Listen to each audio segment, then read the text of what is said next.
Hi, my name is Palle Bo, and in this flashback that I'll give you today while I'm working on the next season, we're going to Gibbs Place in Alabama.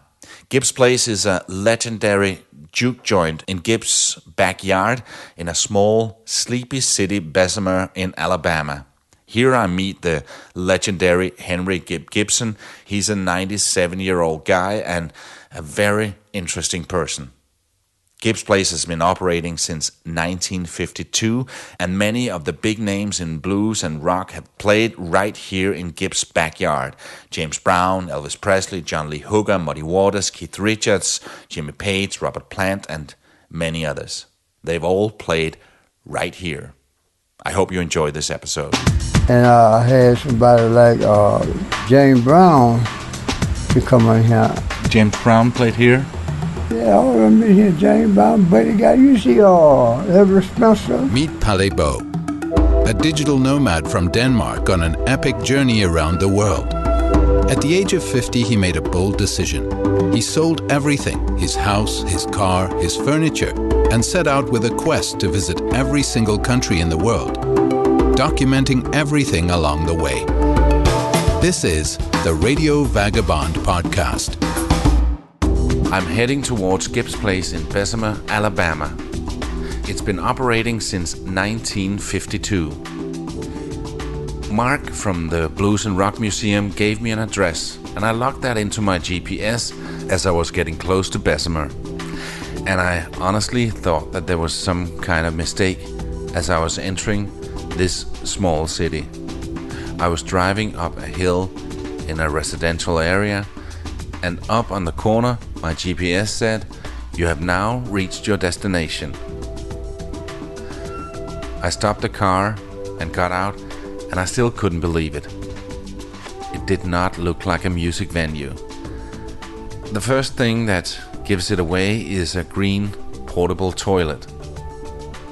I see a lot of garden furniture, a lot of small tables, all different, none of them looking alike, and a lot of plastic chairs.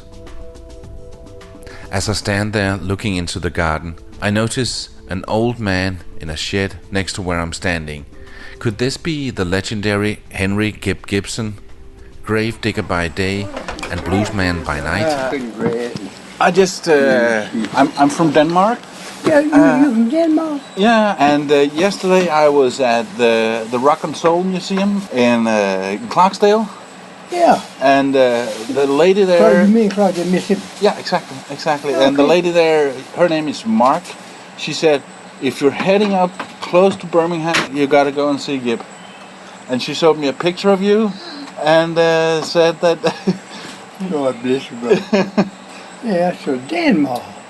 I had a couple of people from Denmark Saturday night. Gib is sitting in a small shack wearing an old, whole t-shirt. He doesn't have many teeth left, but he does have a thick southern accent, and he can be hard to understand. A lot has been written about Henry Gibson and Gibbs Place, but I hadn't been able to find out any of them where he reveals how old he is. Normally he just says, "I'm not old, I just lived a long time." Can I ask how old you are? Well, I'm pretty young. I was born in the 20s, and I'm pretty young. In the 20s? Oh my God. I'm the 6th of January of 97. Yeah, and I feel like I'm 100 now. Oh. But I was thinking... You're 97 years old? Wow. Yeah, and I feel like 100. And I hurt a lot here in my rear part. I got them cracked. But I still move around with them. You look good for a 97-year-old. Yeah. I do a lot of things. I guess when I was... Even though he's 97 years old, he still runs this place every Saturday night. We play every Saturday night. People that get together, they come together just to hear music and their drummers. So, but it's blues music? Well, we play all kind of music, you know. He always plays some little rock, a little country western. And Gib still goes on stage from time to time himself. I play a little harmonica, I play a little keyboard, and I play A guitar. Yeah. I'm not a guitarist, but I play the guitar. Do you still play once in a while? Well, yeah, I play it on Saturday night, and we'd be out here. Ah. In the evening time like it is now, we'd be out here about. In the back of the garden there's a tin-roofed garage. Inside there's a small stage and the walls are covered with pictures of artists. But when I started out, and I had somebody like James Brown to come in here. James Brown played here? Yeah, all of them in here, James Brown, Buddy Guy. You see Everett Spencer? But when you see Muddy Waters standing up there, and Johnny Hooker with that guitar and that little picture, and Jimmy Reed over on the wall, all them people, they've been right here. They've been right here? Yeah, I have started from all over. You might have had, and you got the dates when you was here. We write them down on the dates when you come here. And what you do? Oh man, Johnny Hooker is my man. Yeah? I get to playing that song by Johnny Hooker all night long. Man, I get to playing that. When my eyes were wide quickly, oh, she put me down. Oh, man, I'm telling you the truth. That's what makes me get that liquid pill. James Brown, Elvis Presley, John Lee Hooker and Muddy Waters have all played here. So has Keith Richards, Jimmy Page, Robert Plant and many others. They've all played here at Gibbs Place. And Chuck Berry once gave Gibb a guitar. I've been here 64 years. Yeah. That's a legendary thing then. I have had a lot of people to come here though. Yeah. And still a lot of people show up every Saturday night.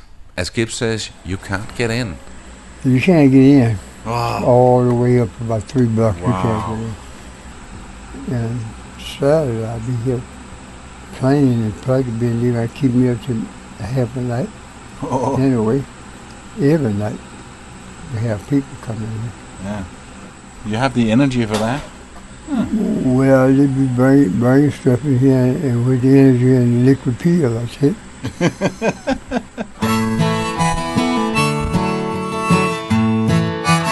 You're listening to the Radio Vagabond podcast. Before we continue, I'd like to remind you that I would be so thrilled if you shared it on Facebook or Twitter. And now, back to the show. Gibb is old, but he still has the energy to be part of the party every Saturday night. He tells me that he thinks that it's the fact that he was struck by lightning when he was a kid. And he believes that has given him the strength to reach 100. Now, 10 years old, I got struck by lightning and burnt my hair off. And I believe it gave me the strength to reach 100. Yeah. I believe that. The blues fans show up bringing their own booze. This is to keep Gibb on the right side of the law. I can't run a business, he says, but nobody can stop you from having a party in your own backyard. There's no cover charge, but he does ask for donations so the bands can be paid. Still, the authorities have tried to shut him down many times. And you might have seen it on news that they come in and try to shut me down about 5 or 6 years ago. The last time they shut him down was 4th of May 2013. We got police department out here telling the man that he's got to shut down, so y'all get behind it, and we're gonna do what we got to do. So y'all be with us. We'll not be putting some mall down here for Anthony Underwood like the city wants him to do. This was a clip from a PBS documentary about Gibbs Place. I'll put a link to it on theradiovagabond.com. You should watch it. Here are some of the reactions from the people of Bessemer, also from the documentary. Well, I feel like he should have been left alone. Gibbs Place was there before the subdivision come and develop around him. But time unchanged things.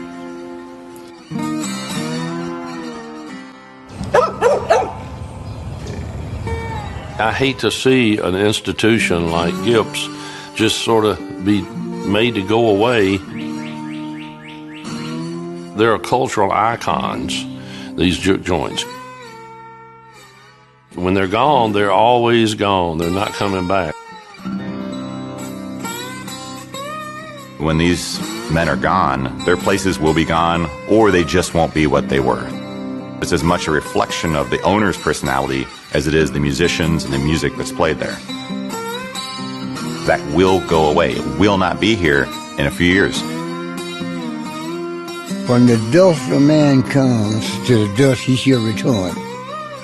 But blues is a thing that weighs death away for a while.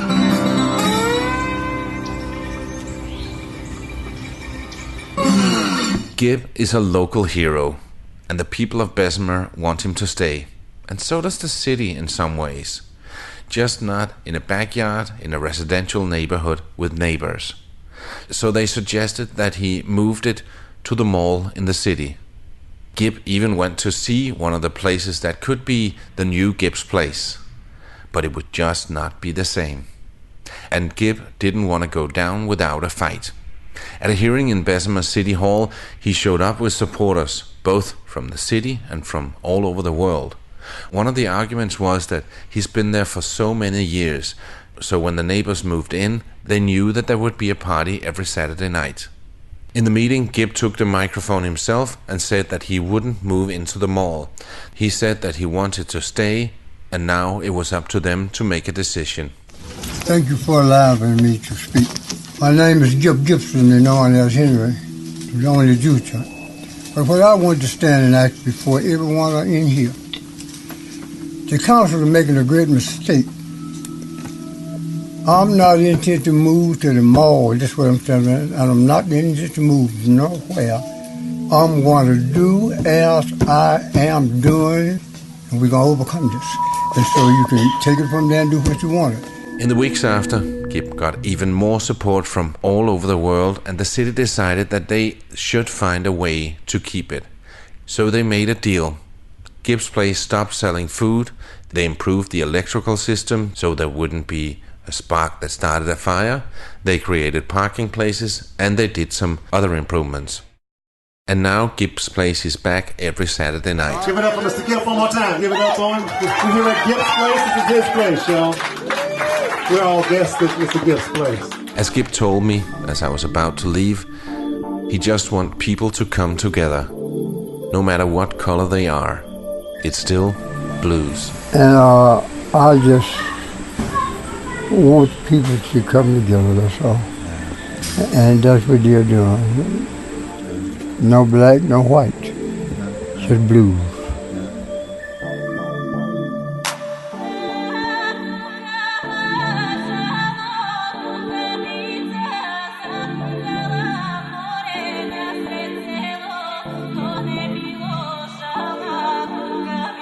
This episode is brought to you in part by Hotels25.com.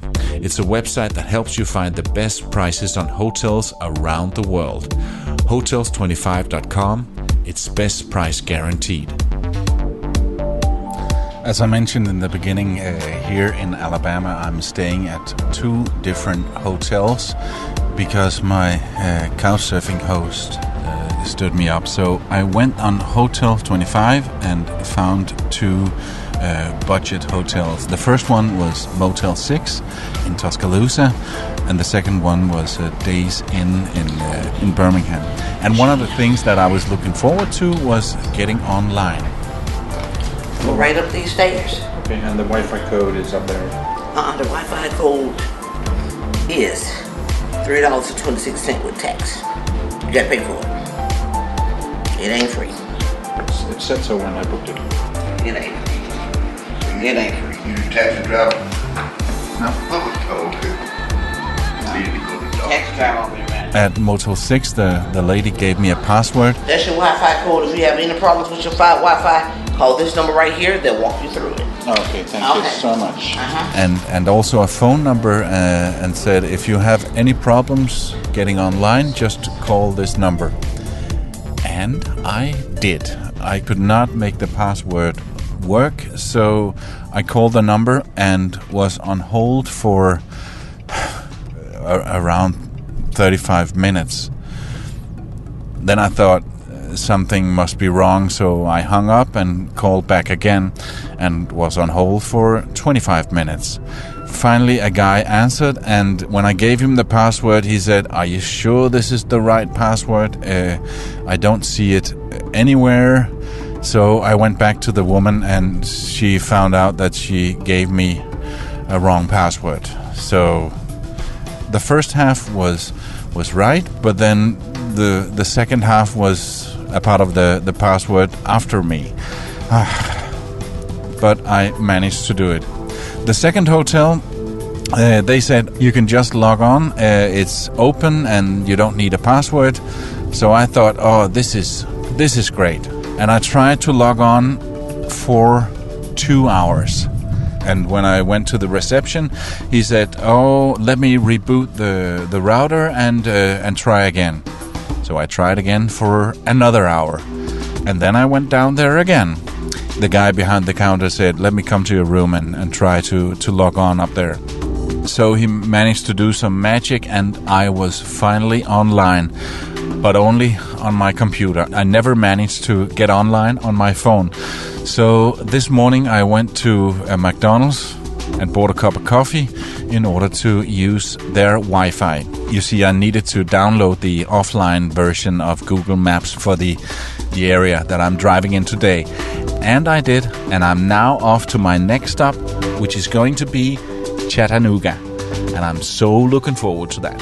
If you like this podcast, please subscribe in iTunes or the podcast app on your smartphone. You can see pictures, watch videos, and read much more on theradiovagabond.com. Pale can be reached for interviews and public speaking gigs on mail at theradiovagabond.com. My name is Pale Bo, and I gotta keep moving. See ya.